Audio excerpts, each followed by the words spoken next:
আমি তো মসজিদ কমিটিতে চাঁদা দিচ্ছি, এখন কি বলবেন? আমি তো রিহাবের মেম্বার, প্রতি বছর চাঁদা দিই, কি বলবেন? এটা অবৈধ বলবেন? চাঁদাবাজি হচ্ছে সেইটি যেটি মানুষকে বাধ্য করে জোর করে নেওয়া হয়, তাদের নির্ধারিত প্রক্রিয়া না কোনো অবৈধ শক্তি সেটা করতে চায়। স্পেসিফিক বলেন যে এই জায়গায় এটা ঘটছে, ডেফিনেটলি নেসেসারি অ্যাকশন নেওয়া হবে। পরিষ্কার আমি করেছি, বিভিন্ন জায়গায় বলেছি, কিন্তু সমস্যাটা হচ্ছে যে সমালোচনা তো অনেকে করতে পছন্দ করেন, যারা সমালোচনা করতে চান তাদেরকে তো আর নিবৃত্ত আপনি করতে পারবেন না। আমি বুঝাতে চেয়েছি চাঁদা এবং চাঁদাবাজি দুটি জিনিস পার্থক্য আছে। চাঁদাটা কোনো সময় শ্রমিক এবং মালিকদের স্বার্থে তারা তারাই নির্ধারণ করে মানে আমি বুঝাচ্ছি সমঝোতা করে তারা তাদের কল্যাণে কালেক্ট করে তাদের মতো ব্যয় করে, তাদের যে প্রক্রিয়া আছে সেটা তারা অনুসরণ করে। আর সেটা একটা কোনো জায়গায় এটাকে চাঁদাবাজি বলাটা কঠিন। চাঁদাবাজি আমি বলতেছি চাঁদাবাজি হচ্ছে সেইটি যেটি মানুষকে বাধ্য করে জোর করে নেওয়া হয়, তাদের নির্ধারিত প্রক্রিয়া না কোনো অবৈধ শক্তি সেটা করতে চায়। সেটা করার কোনো সুযোগ নেই, সেটার করার আমাদের এই মন্ত্রণালয়ে থাকবে না, যে কোনো মূল্যে আমরা সেটা তার হতে দিব না, সেটা আমাদের অঙ্গীকার।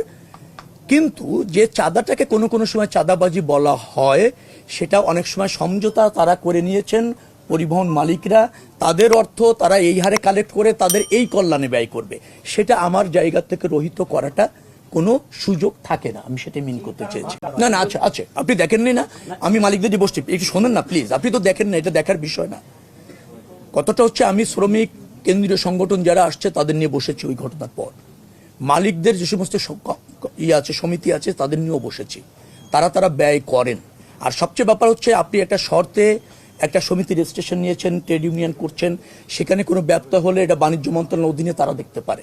চাঁদাবাজি নিশ্চয়ই একটা ফৌজদারি অপরাধ, সেটা যদি ঘটে অভিযোগ থাকলে আমাদের কাজটাকে সেটা হচ্ছে নিশ্চয়ই স্বরাষ্ট্র মন্ত্রণালয় দেখতে পারে, ফৌজদারি অপরাধ হিসেবে ব্যবস্থা নেবে। আমরা যোগাযোগ মন্ত্রণালয়ে আমাদের একটা নিরাপদ সড়ক রাখতে চাই, পরিবহনগুলো একটা শৃঙ্খলার সাথে সেটা চলছে এবং যাত্রী বহন করছে, এটা আমাদের সুপারভিশনের দায়িত্ব। সে জায়গায় আমরা মনোযোগী আছি, যেখানে ব্যত্যয় হচ্ছে আমরা স্বরাষ্ট্র মন্ত্রণালয় বাণিজ্য মন্ত্রণালয়ের সহযোগিতা নিয়ে এখানে একটা জবাবদিহিতা আনার চেষ্টা আমাদের অঙ্গীকার এবং সেটা করছে। আপনাকে তাই মনে হলো চাঁদাটা বৈধ?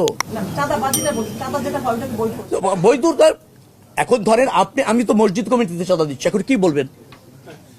আমি তো রিহাবের মেম্বার, প্রতি বছর চাঁদা দিই, কি বলবেন? এটা অবৈধ বলবেন? আমি জাতীয় নির্বাহী কমিটির মেম্বার, আমার পার্টিকে একটা নির্ধারণ করা আছে চাঁদা দিতে হয় বছরে এই কয়টা টাকা, অল্প কয়টা টাকা, আপনি কি অবৈধ বলবেন? আপনি অবৈধ বলে বলতে পারেন, আমি তো আপনাকে জড়িত করতে পারবো না। আমরা বলতে পারি যে আমাদের ঢাকাতে যে ট্রাকগুলো ঢুকে কয়েকটা জায়গায় দাঁড়িয়ে যে টোকেন দিয়ে নেওয়া হয়, এটা আসলে আমি তো বলছি না, আমি বলছি ট্রাক মালিক সমিতি তাদের কল্যাণে যে টাকাটা নেয় তাদের মধ্যে মিটিং করে নির্ধারণ করে সেটা বৈধ।